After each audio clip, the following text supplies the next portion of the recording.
Revisão para a AP1, aula 4. Aula 4 aqui, o que vai ser mais importante vai ser essa parte aqui, as questões filosóficas e seus campos de investigação correspondentes. Nós temos aqui alguns conceitos, né? E algumas partes que é importante, pode cair de relacionar, VOF. Em termos mais específicos, costuma se situar dentro do campo de investigação filosófica aqueles estudos que se referem a temas e a problemas relacionados à existência humana, como a ética. A ética ela investiga problemas relacionados ao comportamento moral, e aí surge o questionamento: como devemos agir? A filosofia política ela estuda o modo como podemos viver em sociedade e o modo como devemos fazê-lo. Como devemos viver em sociedade? Será que o Estado é necessário? A estética, ela investiga a natureza do juízo estético em geral, além de problemas relacionados com o quê? Definição, valor e avaliação da arte. O que significa dizer que algo é belo? Talvez algo é belo para uma pessoa e para outra não é. Há uma boa e uma má arte? Como avaliar uma obra de arte? A lógica, ela estuda os métodos e os princípios da argumentação. O que é raciocínio? Quais raciocínios são válidos? Teoria do conhecimento, também estuda problemas relacionados com o conhecimento em geral. O que é conhecimento? Quais os limites do conhecimento? A ontologia, ela estuda problemas relacionados com aspectos mais gerais da estrutura da realidade. O que é mundo? O que é ser? E aí são diversos questionamentos aqui que você pode ir pausando o vídeo e lendo com mais calma. Aqui tem uma atividade que eu fiz uma pesquisa para fazer essas respostas aqui. Por que a concepção de filosofia estudada em nossa disciplina exclui os usos cotidianos do termo? Como esse termo filosofia é usado no cotidiano, como as pessoas usam, as pessoas leigas, né, que não estudam a filosofia, usam como este termo? A filosofia como disciplina sistemática não se limita a expressões comuns como minha filosofia de vida, a filosofia da empresa. Esses usos cotidianos tratam apenas de modo de agir ou diretrizes práticas. Já na filosofia acadêmica, busca um pensamento organizado, coerente, fundamentado em argumentos válidos, voltado para a investigação de questões profundas sobre o homem, o mundo e os valores. E o que significa dizer que a filosofia não é um conhecimento empírico da realidade? Dizer que a filosofia não é empírica significa que ela não se baseia em experiências sensíveis ou observações de laboratório, como fazem as ciências naturais. A filosofia ela trabalha com conceitos e argumentos teóricos, buscando compreender sentido, origem e valor das coisas por meio da reflexão. Assim, ela não descreve fenômenos observáveis, mas procura justificar ideias e responder questões fundamentais com base em raciocínio lógico e conceitual. Descreva dois campos de investigação filosófica e exemplifique com um problema levantado por cada um deles. Um campo é a ética, que investiga o comportamento moral dos homens em sociedade, aonde um problema típico é como devemos agir para que nossas ações sejam moralmente corretas. Outro campo que podemos exemplificar é a filosofia política, que estuda a vida em sociedade e o papel do Estado. Um problema levantado é por que precisamos viver sob leis e governos? Aqui nós vamos ver mais na aula na frente como surge isso aqui, essas leis e esses governos. Qual é o papel da filosofia frente à incessante especialização dos saberes?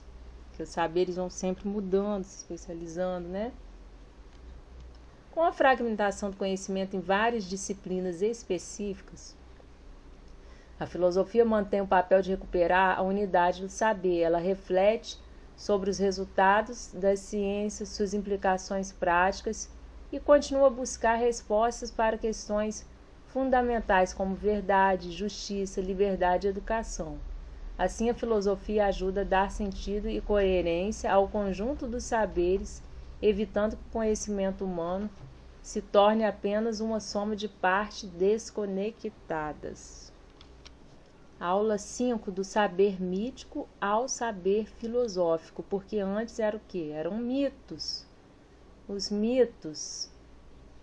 A linguagem mítica, uma linguagem que não exprime de modo direto as realidades de que trata, mas refere-se a elas em termos simbólicos e metafóricos. A gente pode exemplificar o mito da caverna de Platão, uma linguagem metafórica. Tem vários, muitos mitos, né? Você pode pesquisar na internet alguns mitos para entender melhor.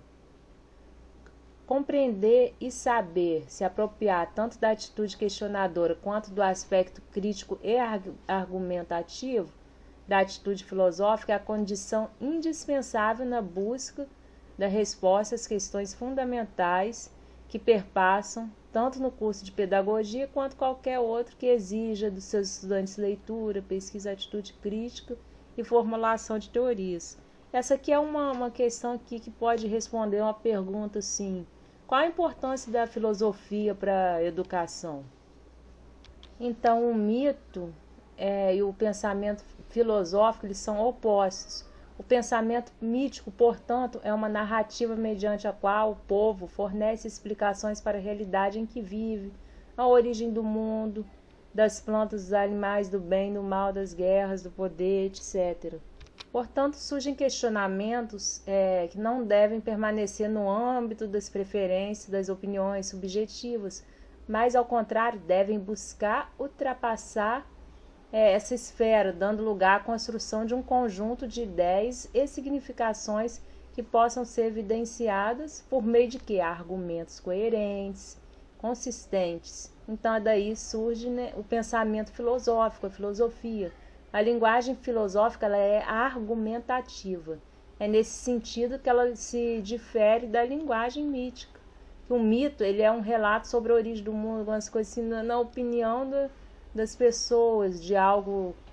Um mito eles foram transmitidos oralmente, de geração a geração. O mito ele explica a realidade baseada em crenças, deuses, mistérios, sobrenatural. É inquestionável ou incontestável. Ninguém contestava o mito. Simplesmente ele passava de geração a geração e as pessoas iam. E já a filosofia ela explica a realidade através de quê? Argumentação e debate teórico e discursivo e argumentativo. Por isso nós vamos ver que um filósofo tem uma teoria e vem outro e argumenta a teoria do outro e faz outra teoria e assim vai. Aqui, 4 dos conceitos básicos que se desenvolveram desde o surgimento da filosofia, que tá? Physis, casualidade, arché e logos. A physis, fonte originária de todas as coisas, a força que as faz nascer, crescer, renovar-se incessantemente. A casualidade, segundo essa noção, é relacionar um efeito a uma causa que o antecede e o determina. Arché, na tentativa de evitar que a explicação leve ao inexplicável pela regressão ao infinito, os primeiros filósofos buscam arché, que significa o que está no começo, na origem. Para o filósofo Tales de Mileto, por exemplo, o primeiro princípio mais básico é a água. E aqui nós temos aqui o ar para Anaximenes, o fogo para Heráclito e o átomo Demócrito. O logos, conforme mencionamos ao início da aula, significa discurso ou razão. A palavra logos vem do verbo legein, que significa dizer contar, reunir, juntar. De acordo com o filósofo Heráclito de Éfeso, o mundo material ou natural é o devir permanente, isto é, um puro permanente fluir onde passa, nada permanece intacto, idêntico a si mesmo, mas tudo se transforma no contrário. A palavra que exprime o pensamento de modo que seja possível compartilhá-lo e a palavra dialogada, tornada compreensível para todos, o logos. Daí surge o termo lógica. Temos aqui essa atividade aqui apontando principais características do pensamento mítico, aqui que ele explica por meio de narrativas que recorrem ao sobrenatural, aos deuses e às forças ocultas, buscando dar sentido ao mundo através de histórias simbólicas transmitidas oralmente, que unem elementos naturais e espirituais. Como característica central temos a ausência de crítica racional, a aceitação da tradição e a tentativa de explicar fenômenos sem recorrer à observação ou à lógica. E como os filósofos procuraram explicar a realidade natural? Os primeiros filósofos pré-socráticos romperam com a explicação mítica e passaram a buscar causas racionais para os fenômenos da natureza. Introduzir os conceitos como a physis, a natureza como princípio de tudo, arché, o elemento originário como a água, ar ou fogo, casualidade, a ideia de que os fenômenos têm causas naturais, e logos, a razão como instrumento de compreensão.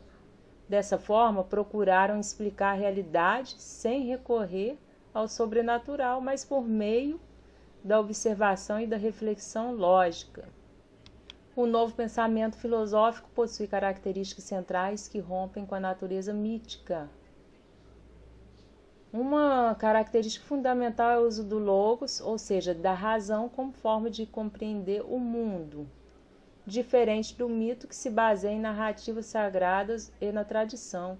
A filosofia ela busca argumentos racionais e coerentes para explicar a realidade. Então esse rompimento aí marca o início da reflexão crítica, pois o filósofo não aceita respostas prontas, mas questiona, investiga e fundamenta suas conclusões. Assim, a filosofia inaugura uma nova forma de pensar baseada na lógica e na busca pela verdade.